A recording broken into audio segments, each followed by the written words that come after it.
మన సహోదరులలో చాలామంది వారి జీవితంలో వెళ్తున్న కష్టములకి, నష్టములకి, అనారోగ్యములకి వాళ్ళు చెప్పేటువంటి మొదటి జవాబు ప్రార్థన చేద్దాం, గట్టిగా ప్రార్థన చేద్దాం. తప్పుగా అనుకోకండి. నీతిమంతుని యొక్క ప్రార్థన బహు బలము గలది. కానీ నీవు క్రీస్తునందు రాజుగా, యాజకుడిగా చేయబడ్డావు. అంటే యాజకుడిగా ఎప్పుడు ప్రార్థన చేయాలో అప్పుడు ప్రార్థన చేయాలి. ఒక రాజుగా ఎప్పుడు నీ యొక్క అధికారాన్ని వినియోగించాలో అప్పుడు నీ యొక్క అధికారాన్ని వినియోగించాలి.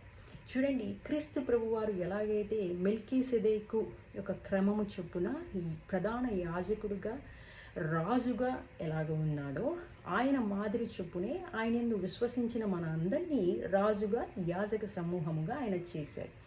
అంటే ఏం చెప్తున్నారు సిస్టర్ అంటే, మన ప్రభువు అయిన యేసుక్రీస్తు మూలముగా మనకు విజయమును అనుగ్రహించుచున్న దేవునికి స్తోత్రములు. అంటే మీ యొక్క విజయము ప్రార్థనలో కాదు, మీ యొక్క విజయము ప్రభు అయిన యేసుక్రీస్తు వారి యొక్క మూలముగా వస్తుంది.